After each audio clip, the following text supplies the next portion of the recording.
Aujourd'hui, nous allons parler des robots tourelles et des robots marteaux. La première chose à remarquer à propos d'un robot tourelle, c'est que déchargé, il est inactif.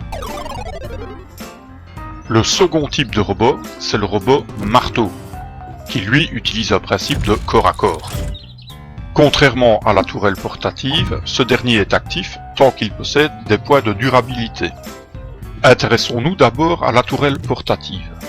À première vue, à la regarder comme ça, elle ne fait ni de gros dégâts, et de base, elle n'a pas non plus une portée très efficace. Par contre, elle a un très bon magasin de cartouches, et a une cadence de tir assez élevée. Ce sont des armes qui dépendent de la caractéristique intelligence, et comme toutes les armes, le pourcentage de démembrement augmente au fur et à mesure que votre caractéristique augmente. Il existe aussi une compétence très intéressante, inventeur en robotique. Le niveau 1 vous permet de déverrouiller la fabrication des marteaux robots, et de principe, augmenter cette caractéristique vous permet d'augmenter la qualité des objets, la cadence de tir, les dégâts, la portée d'activation des tourelles, ainsi que aussi la capacité de magasin des tourelles. C'est donc très intéressant.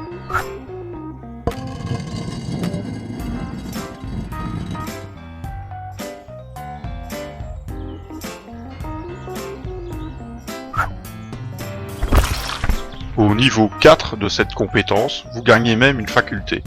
Recharger 10% plus vite.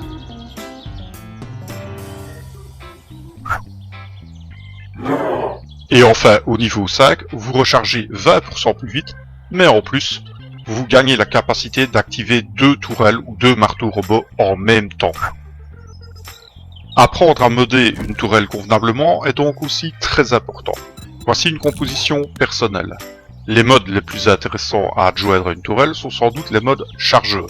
Il existe le chargeur XXL et le chargeur drum. Si vous n'avez pas de choix, mettez un chargeur XXL, mais si vous possédez le chargeur drum, privilégiez le chargeur drum. Sa capacité est tout simplement impressionnante. Démonstration. Vous venez de doubler la capacité du chargeur, en plus vous avez augmenté les dégâts. Le second mode que je trouve le plus intéressant sur les tourelles, c'est sans doute le Rad Remover, car il permet à chaque projectile de retirer la régénération aux zombies irradiés, et ce durant 90 secondes. Si vous êtes derrière avec une Kalachnikov, ça peut faire mal. En plus, comme tout mode, il augmente aussi les dégâts. Mon troisième mode préféré est sans doute le modification de paralysie, car chaque cartouche dispose de 20% supplémentaire de démembrer la cible. Si vous disposez d'une tourelle niveau 6 et donc de 4 modes possibles, le modification du chasseur est intéressant car il fait 100% de dégâts supplémentaires aux êtres vivants, mais il ne peut se poser avec le Rad Remover. Il faut donc faire un choix. Par la suite, il existe plusieurs modes, à vous de faire votre choix. Selon moi, parmi ceux qu'il reste, les plus intéressants sont les modes qu'on peut attribuer au shotgun, car il existe désormais en Alpha 19 des cartouches à grenaille similaires à celles du shotgun.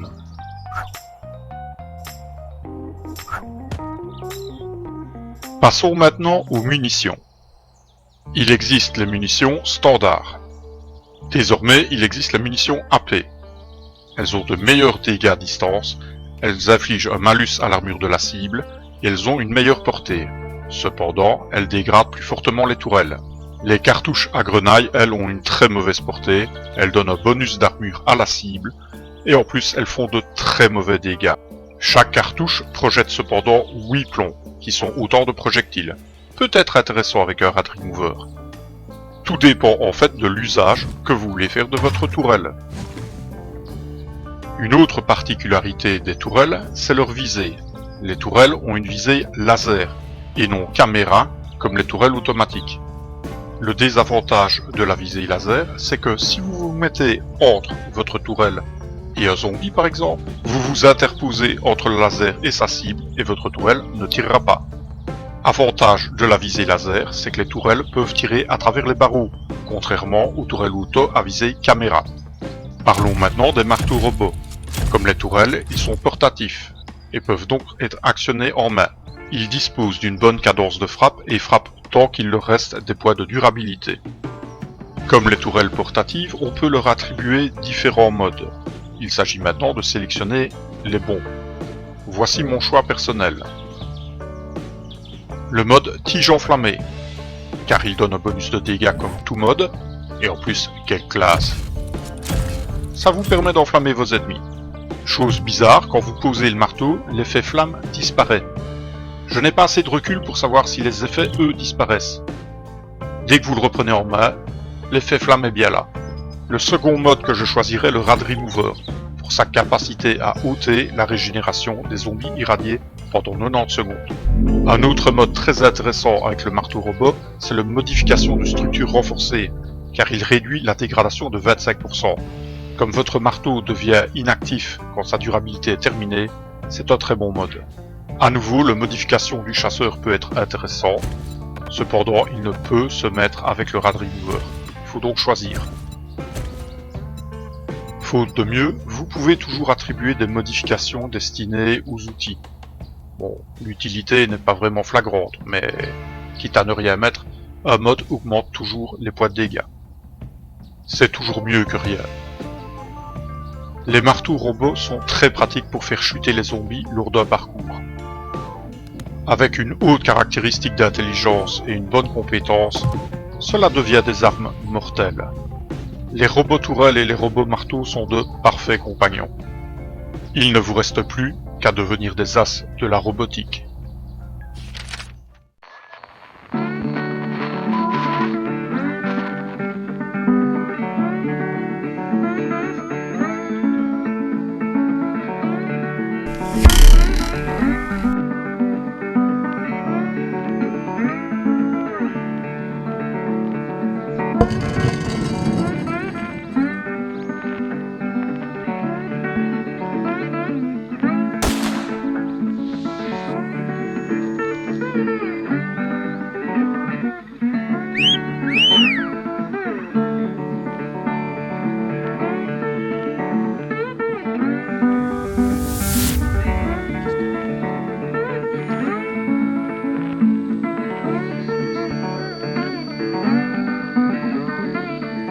Joyeux Noël et bonne fête à tous!